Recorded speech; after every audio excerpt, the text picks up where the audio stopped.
providing resources and comfort to caregivers. This is Caregiver Crossing. Well, good morning, everybody. Welcome Hi. to Caregiver Crossing. That's Terry Stacey. Hello. Oh, that's Noah Taylor. Okay. We're all here. This is how this entire day is going to go, my friends. Hey, we're glad you're here. Caregiver Crossing. We are a show brought to you by Joy's House. We are in the Joy's House studio right now, and it's lovely. And we are presented in partnership with our friends at Cardon and Associates. And we're here today and all weekends to talk with you about things caregiving related. Yeah, and just fun. Make Make you smile a little bit, hopefully. Let's smile a little bit right now. There is what is this called? Matchbox? Matchbox. With matches, I love the them. little wooden Not the matches toys. inside, These right? are matchboxes. Well, and not the band. Isn't there a matchbox? Matchbox 20. Yeah. 20. Yeah. I Literally love them. just a little matchbox with a little, oh my goodness, words are not going to be my friend today. It's a Matches matchbox. in The them. people will know. It's a matchbox, and you're Crying out looking. loud. She's taking a match out, and she's going to strike it on the side, and she's going to build us a campfire. But Terry, right before we came on, you said that you did something with matches when you were younger. I love, Noah and I were talking about, I asked him where he hangs out. You know, he's considerably younger, and where he likes to go and what he likes to do, what he likes to drink, eat. And I told him if he's anywhere ever where he sees a matchbox, please get it for me. A book of matches, a box of matches. Very, very, they're rare to find. And he said, I collect them too.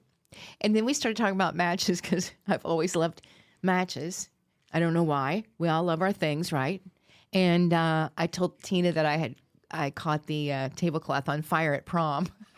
She tried Which to burn isn't down funny. her prom. How did No, you I didn't how know, did but playing with matches. Oh. And I would be a perfect spokesperson for people to say, don't play with matches. Did you drop the match? Did the flame hit the linen? Yeah. Or was there a little ember? Is that what it's called that goes off of it? A little spark. Which is also can be scary. But it was the other way around. I was lighting a candle, but when I wasn't paying attention, and ended up lighting the tablecloth. And it was at the Eagle's Nest. They probably remember. Oh, my me. goodness. It was 1979. How much Eagle's damage nest. was there? And here's what's funny. I was at the table I was at was now my husband. But you weren't He dating. was no. But he was was at the like, table. that girl is literally on fire, and I would like to date her. Not for years later. That is But fantastic. Anyway, I love matchboxes. I collect them. I even have them handed down to me from generations. I In a love big that. bowl, in a big bowl. Fish Okay, that's bowl. beautiful. I looked at buying some that would have our name on them and maybe like a little Bible verse or something to give out when people came to our Oh, house. yeah. Yeah, that's Yes, such a cool idea. Very expensive. Really? Oh, is it an expensive So like idea? custom make Yeah. a net. Yeah. So if that anybody's makes in the sense. business, let us know. Yeah, I think let it's us cheap know. to We'd put them love on to get some. M&Ms. You could put it on M&Ms. I didn't. It's gonna very eat them. small. And even in some different. countries, they could put the whole thing on rice. Yeah. Have you seen the people that No. the souvenirs you can get? No. where They people- write things They on can write whole rice. Bible verses and in poems and things on a little tiny piece of rice. On a grain? On a One grain grain of of rice? rice. Who are these magicians? Anyway, Well, Google speaking it. of food, you want to know what we're talking about this morning? Is it food? Understanding the dietary needs of elderly loved ones. Oh, So, Terry, you cared for, your father. a little bit. And were you particular about what Well, you fed him? what you're trying to tell, what she's trying to get out of me is there were points, and I laugh at this, and I think he's probably laughing in heaven when my sister and I would just put anything we could in his mouth and then move his mouth to try to get him to eat it. But we wanted him to get some substance, and it was wrong. I mean, it was sometimes if it was put, I'm not like a bologna sandwich or anything. I'm talking about like pudding. Okay, Or okay. Jell-O, or something that was liquid, or anything liquid that I could get. I will say. say, be careful with that because somebody could aspirate, right? Absolutely. So if they're It having was an issue, we didn't do it about maybe 3 times. it reminds me of my grandma when she used to put whiskey on our lips when we wouldn't sleep well at night. What does that do? Can we What get are you into any talking danger? about? Are we making? I mean, my grandmother's passed away. You can't catch her. She's not going to jail. But she would put whiskey on your lips. Well, like if you were teething, she put whiskey on your teeth. I have or heard if of you weren't that. sleeping, I feel like- maybe a little. Yeah. Okay. So anyway, not. Noah, what's Yeah, on this anyway. list? I feel like this is a lawsuit waiting to happen. Yes, Don't do yeah, that we've either, got by some the really way. and important please, somebody stuff. watch the time because I stopped I got watching. it. I got you. Okay. We have no time left. Let's talk about why seniors do have different nutrition needs. They for do. crying out loud. I mean, A lot of different nutrition needs. Are you talking about 55 and older? Are you talking 65 and older? all the 75 things. and older? 55 and older. Let's go with that. 55 and older. I mean, really, everybody just has different needs, right? But Right. as we get older, our bodies are changing and we need certain things. I mean, calcium always gets me, by the way. That's an interesting one. I know it's on the list, but For your bones. well, it's Right. like drink the milk, have the calcium. Don't drink the cow's milk. Drink the almond milk. You can't digest the oat milk. I mean, like, I don't know. Anyway, Yeah, what are we supposed to No. drink? nothing. Bone broth. Terry was really into bone I broth do for a love while. broth. That's good I have for you. heard that's For a really while. good for gut health. It is all of it. So, you know, High you in need more sodium. calcium and fiber and vitamin D and the B12 for the bone health. But the reality is a lot of that you can get by eating the right foods and getting out into sunshine. But It is hard, though. I think, we found the stat that up to 25% of seniors experience malnutrition due to their appetite is reduced, difficulty preparing meals, or maybe they do have a life-altering diagnosis. access to food, I would throw in there I too would throw for that a in lot of there our also. aging adults. Yeah. And so, what are some of the grocery shopping tips we have for people? Anybody have that? I'm going to say buy store brand instead of name brand. I personally really love Aldi. I know they have I some love Aldi's pretty too. cost-effective groceries, and their layout is incredible. And It's if so you're easy to get buying through the for store. a loved one, I mean, you really have to be a label reader. Really read those labels. And things are words are if you're looking for salt, it could be under all different words, and same with sugars. And you have to really be a label reader, I think, as you get older, for your own self too. I agree. And long words are hard, right? And Long words are hard. If you don't know what that word is, then it may not be good. but they always say trying to do 15 words or less on your ingredients, which that's hard to do. That is real hard. I mean, go grocery delivery, have it delivered, or do Yeah. a pickup. I love a good pickup. Aldi's does a pickup too. I Just a do. little That's shout what I out do. for our friends Yeah. at Aldi's. And then try and choose like long-lasting produce. You've got apples and carrots and potatoes and things like that. We all know you buy a little cucumber, you put it in the refrigerator, the next day it's mushy. Debbie's green bags, I will highly recommend. I don't know what that Debbie's means, but I'm green writing bag. it What's down. Debbie's green bag? Check out Debbie's green bags. They've been around Oh, a yeah. long time, Yes. and they will really, truly, honestly help your foods to last longer. put your fruits and your produce in it. vegetables and bread and all different things. Yeah. And don't forget about coupons, you guys. I Oh, think, nowadays absolutely. I am not a very good coupon person, but do not forget about your coupons. No, So, or your memberships. Or know, your AARP for at your restaurants. points. Oh yes, absolutely. Oh, that's so good. put these on the high list. five me. Thank you. I mean, put them on the list. I forget it all the time. I'm a card carrying member. Anyway, we've got to take a break, so we will be back very soon. You can find past episodes of the show at caregivercrossingradio.org, at joycehouse.org. I don't know why that made me and laugh. be sure to like and follow us on This Facebook. is so good. They'll want more. If you'd like to connect with us to discuss show topics, need help connecting with resources, have a question that you'd like for us to answer on air, or just want to say hey, you can reach us at 317-254-0828. Or you can email Tina at joycehouse.org. All right, don't go anywhere. We'll be right back with more Caregiver Crossing shortly.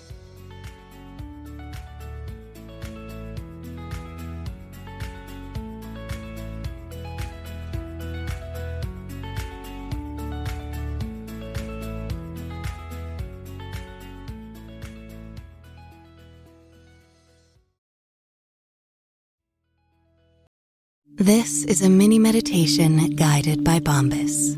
Repeat after me. I'm comfy. I'm cozy. I have 0 blisters on my toes. And that's because I wear Bombas, the softest socks, underwear, and t-shirts that give back. One purchased equals one donated. Now go to bombas.com/Wondery and use code WONDERY for 20% off your first purchase. That's BOMBAS.com/Wondery and use code WONDERY at checkout. Did you know that parents rank financial literacy as the #1 most difficult life skill to teach? Meet Greenlight, the debit card and money app for families. With Greenlight, you can send money to kids quickly, set up chores, automate allowance, and keep an eye on your kids' spending with real-time notifications. Kids learn to earn, save, and spend wisely, and parents can rest easy knowing their kids are learning about money with guardrails in place. Try Greenlight risk-free today at greenlight.com/Wondery.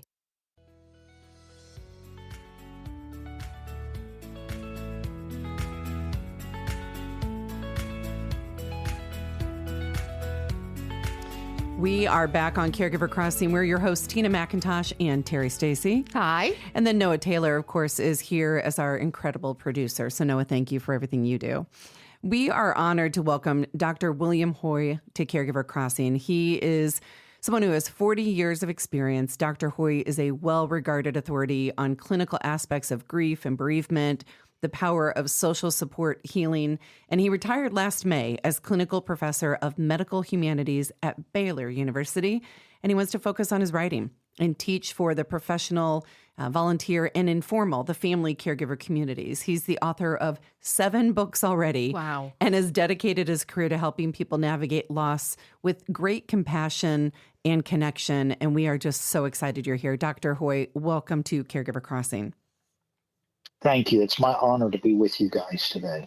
Well, we're so glad you're here. And, you've spent your career showing people that they don't have to walk this road alone, because we know that grief can feel deeply isolating. And so how does social support shape the way that we heal?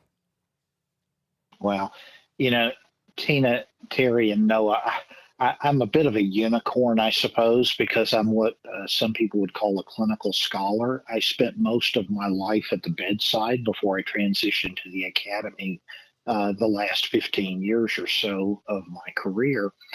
And as a result of that, I think about grief always through 2 lenses, through both a real hands-on practical kind of approach, but also that of a social historian. And so I really look at this from 2 vantage points, one being that throughout history, we have never allowed the bereaved to go it alone. No cultural group, no social system on the face of the planet now or throughout history has allowed bereaved people to do it by themselves.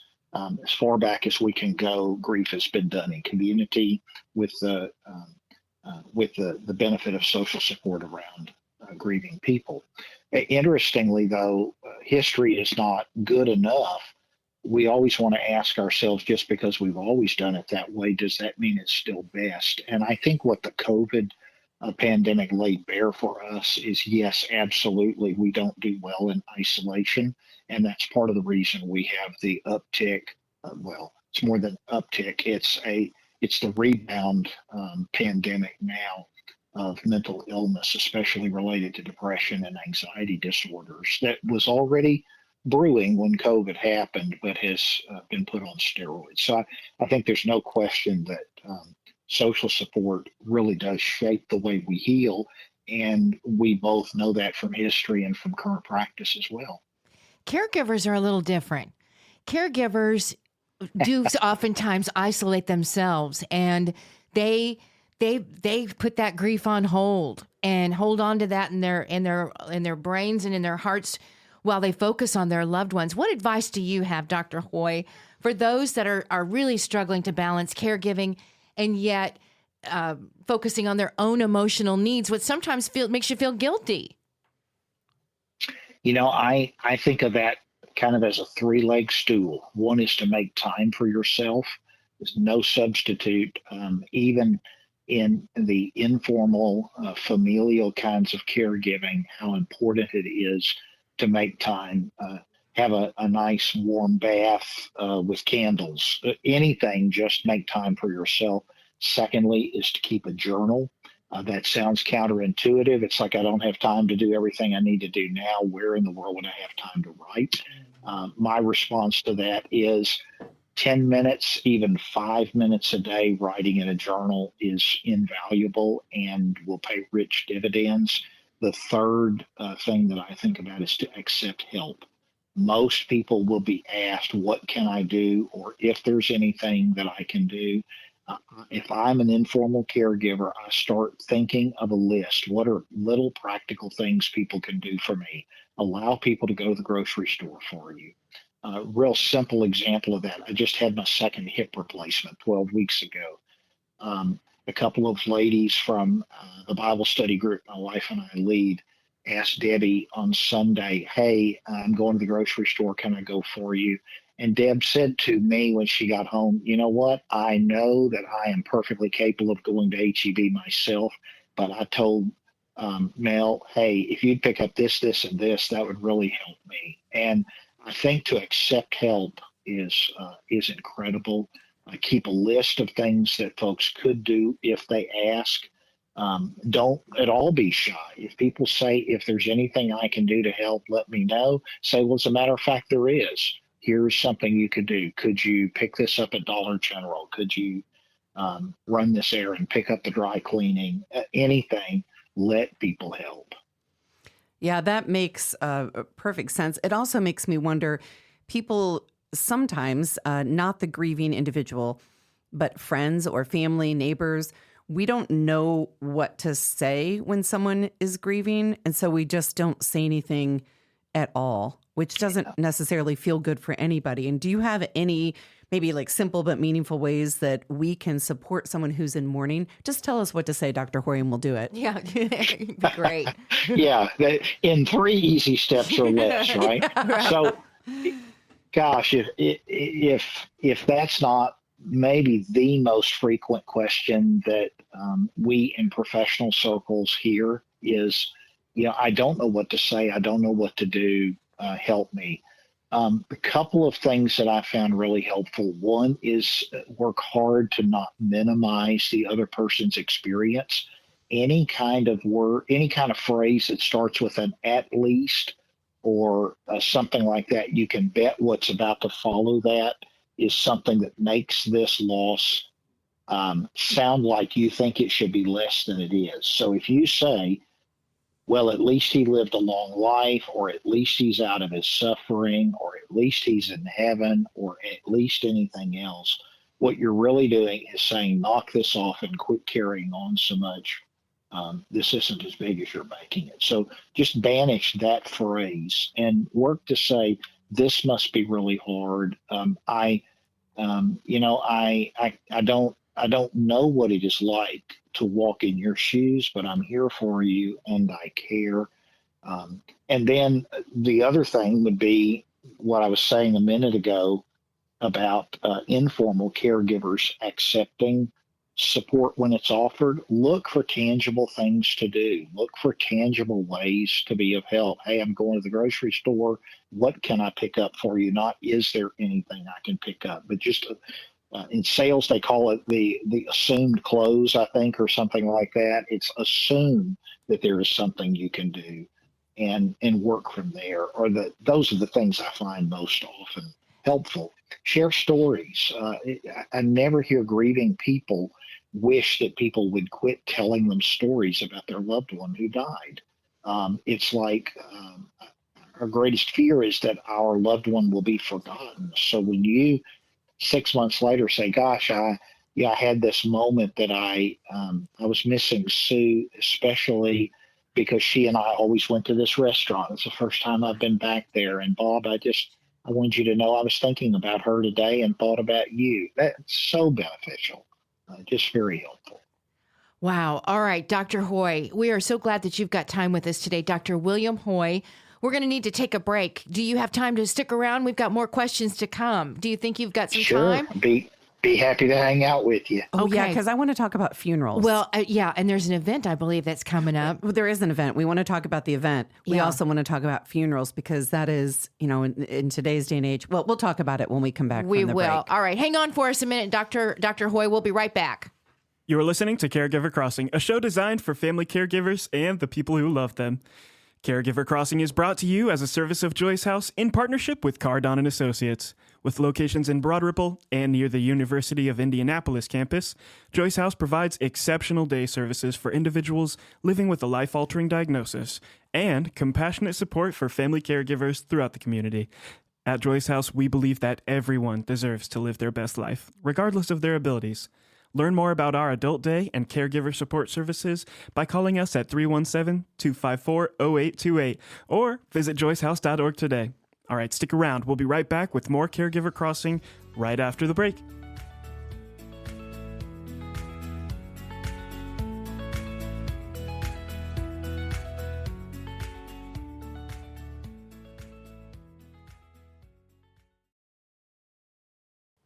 We're back on Caregiver Crossing. I'm Tina McIntosh. What's my name? Terry pointed at me and I forgot my identity. Hi, I'm Tina McIntosh. I am in studio with my co-host Terry Stacy, our producer Noah Taylor. Hello. And we are on the phone with Dr. Hoy. And he has an incredible introduction. I hope you were with us for the last segment because he has done so much.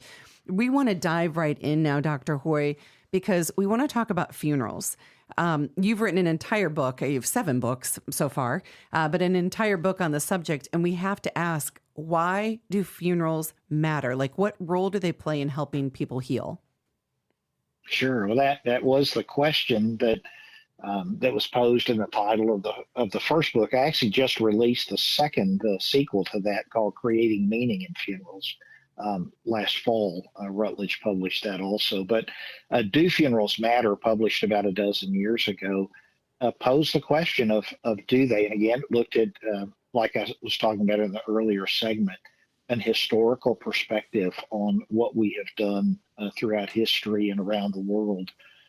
Essentially, what we think about is that because we grieve in community, it is really important that we gather together and honor our dead loved ones in community as well. And so that's why it is so important that we draw people together, preferably people from all different segments of one's life, that we stop and spend some time saying death matters because life mattered. And therefore, we want to honor that, and we want to take a few minutes. It's usually not an all-day affair. It's usually, an hour. But we want to take some time just to say life mattered, and your life mattered in mine. And do you think, Dr. Hoy, that the funerals are really more for the living than for the person who has passed, or are they for both? That's a great question. Out of my theological heritage, we would say the former, that it's very much for the person, for the people who are left behind. I have a funeral director friend just sold his business 5 years ago and died real suddenly about a month ago. But Bruce's favorite expression was, when you're dead, you've got the easy job. And I think that's so true. Yeah. I mean, it's those of us who are left who have to pick up our lives and figure out where we're going from here. And I think funerals help to center us into that by honoring the life that was lived, talking about character qualities, and pointing a way forward. It's so interesting because this younger generation, Dr. Hoy, they're starting to do living funerals where they have the service so that they can understand when they need that boost of how important they are in lives. They want to hear it. They want to hear what people would have to say about them when they're gone. And those are starting to pop up more and more. But you've been at this a long time. You've seen some of these big changes, I'm sure, in how families approach funerals and memorial services today. They've become a little more celebratory than sad in many instances in this day. What do you say? Yeah, well, it's a funny dichotomy. We work the hardest to talk about celebration when there is the least celebration to be done. Yeah. So I can sort of get when the 95-year-old dies after 10 years with Alzheimer's, and people say we want to celebrate his life. That's not when we say that usually. It's when the 19-year-old is killed in a car crash. Yeah.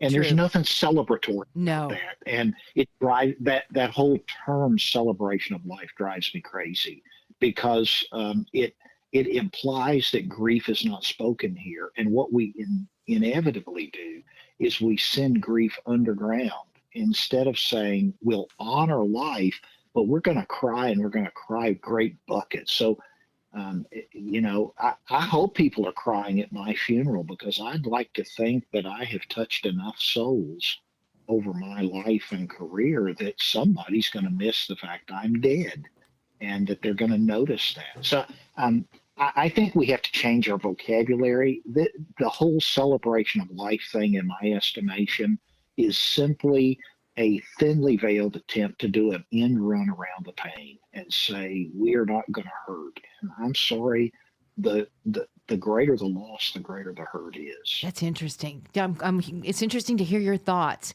I appreciate them. Let's talk about the event that you're hosting with Flanner, Buchanan, and our friends here at Joyce House. What do you got planned about these sessions? Because they've got really fun. Well, I think Mama, She You're said Crazy, dealing with polarized family is certainly an intriguing title, I will say. But tell us about what's going to be happening during these sessions. Yeah, so it's 2 sessions on that Tuesday.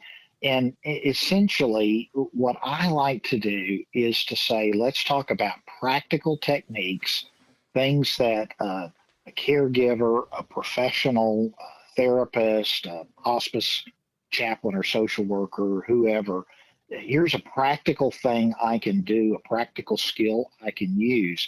But I want those practical skills always founded upon good scientific evidence. Bereavement is not just whatever you want it to be. We have a robust scientific empirical evidence that tells us how grief works and where it goes bad, and what factors typically send it into the bad lands. And so I always want to do both of those things. So it won't be a heady intellectual discussion. Could be very practical with lots of cases, lots of examples and that sort of thing.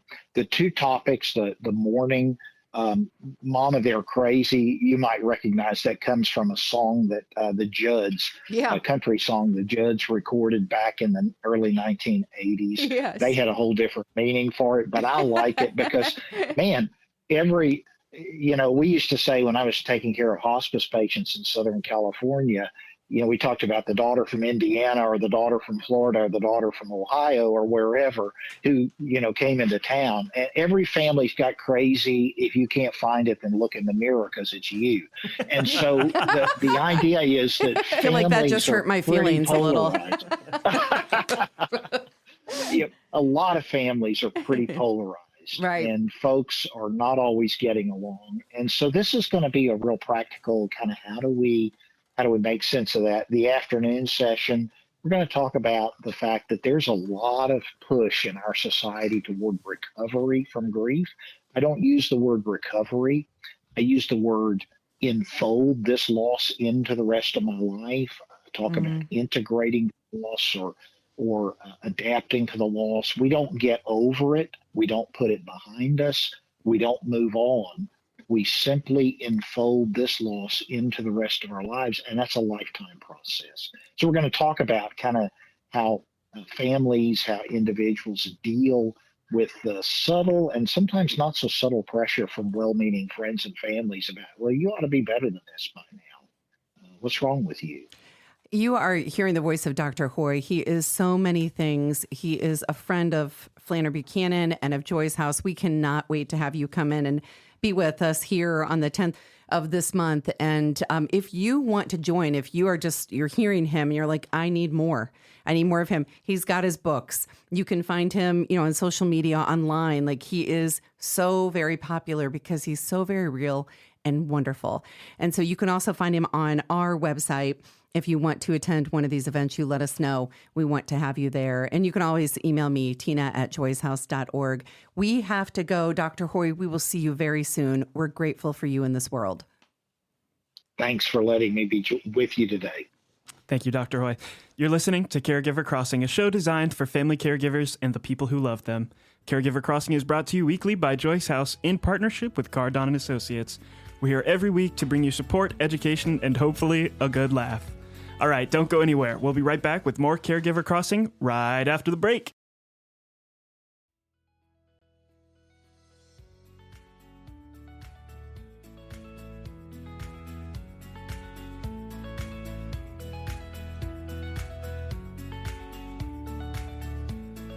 Oh, that's me. Hey, we're back on Hi. Caregiver Crossing. Tina McIntosh, Terry Stacy, Noah Taylor. Hello. Hey.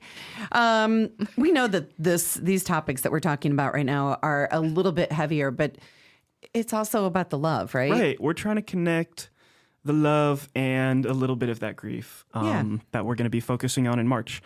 So I think this is a really good segment that's going to connect the two. Yeah, and we can't be afraid to talk about these things. No. Well, what is it about? Well, why don't you read that quote there that he gave us as an opening thought? Love doesn't end when life does. It changes, it lingers, and it continues to shape us in ways big and small. All right. Does that mean anything to you? Let me do it again. Love doesn't end when life does. It changes, it lingers, and it continues to shape us in ways big and small. Yes, it does. All right. What? It means that even after somebody you love with all your heart is gone to heaven, then your love for that person doesn't end. It just changes into a different kind of love about the memories and such. Does it make you sad? No. Does it make me sad? No. I feel like you have a feeling bubble around you right now. I guess it does make you a little sad because the person that you love so much is gone. That their presence isn't there anymore. Their body isn't there with you anymore. Yeah. Maybe that's the part that makes me feel a little sad about it. But I'm trying to. What do you think about that? Well, this is the first time I've ever thought about this. I know. Have I ever lost somebody that I didn't think I could live without? Oh, now that's a great question. And I think my answer is no. The people that I've lost, I've accepted their death because I know I can live without them, or I know they're no longer in pain, or, it's like, that's right. It's my biological dad, Yes. or it's my grandmother's, or it's, grandfather's. Yeah. It's my father-in-law. I'm very, blessed and fortunate, and ask God for protection. It kind of turns to gratitude for the time that you had with these people that you love so much, and memories. What is that quote? It's like, don't be sad because they're gone. Be happy because they were here, because they basically. were here. Yeah. Because they were, that they lived. I think for me personally, it's how their love lives on, through your other friends and family. It's like, it's the love that person showed to everybody else. And now that they're showing that in their own way. That's good. I hadn't thought about that either. But yes, you're right. And when you think about the others that loved that person so very much. Yeah. It is really, though, it brings you pause, for these deep thoughts, right? Just talking about it. I love, Noah, you had written down in some preliminary notes that grief is not just about the loss. It's also about holding on to love in a new way. I don't know where you got that. Did you make it up? I didn't make it up. I found it on Facebook. It's very true. Yes. It's not just about loss. It's also about holding on to love in a new way. And I think about things like, so my dad, my biological dad, I have a headshot picture of him. This is going to sound weird. It's in our garage. It's above my father-in-law, a picture of him and his family. And sometimes when I go by, I just like, hey, Dad, I boop his nose, or, I have just a moment of connection with him there in the picture. And I think about him, and then I take my LaCroix and go inside, but it's just a moment. No, but it is interesting how those moments pop up, and that always makes me think that Dad's poking you a bit, or my dad's poking me a little bit and say, hey, I'm here. So I'm still here in your brain, in your heart. And it can be as simple as just today, how your memories pop up on your phone. And there was one of my dad talking to my dog, and it's just it just stops you from whatever you're doing for a minute and make you hopefully feel joy. And that's what it does. It doesn't make me feel sad. So the joy is starting to take over. Yes.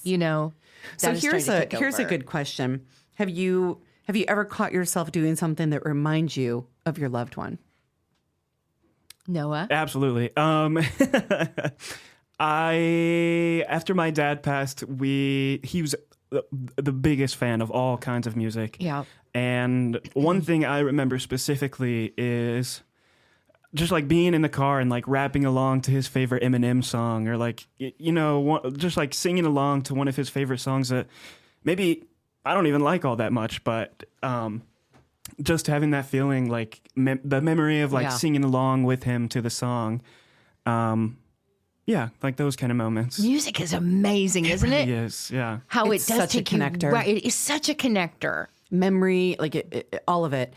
So mine is my grandma Ethel, who I've talked about before. If she were walking, first of all, she never went a long way across a parking lot.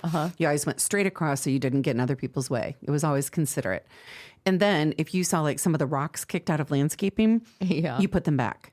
Oh, I love that. And I do it all the time now. Right, I will that's go somebody's out of my hard way to work. put it back. Yeah. Oh I love my that. gosh, that's so great. And then I'm not like bending over and like, having a moment with a rock, like naming it. I literally just kick Kick it it out of the back way. in. Yeah. But I think about her all the time. She was very considerate No, in my memory. wonderful. In your memory. Right? Yeah. You? Anything come to mind? It's almost like she really wasn't considered. I don't know if outside everybody else memory. feels that way, but in What's my everyone memory, else's memory? Yeah. It's so funny that you had to clarify that in my memory. well, I think it made me think of, we talked a couple weeks It's ago so about funny. Grandmother's Day, and I was talking Yeah. about how, if you talk to different children in her family, their memory of her is different. I guarantee my kids are going to have that same therapy session one day, So we have a great closing thought on this, it's so and then we've got to good. let you go for this week. We'll be back next week. But if you're grieving, we want you to remember this: that love does not have an expiration date. It finds new ways to exist in our hearts and in the world around us. And so you're not alone, and we're glad you're here. And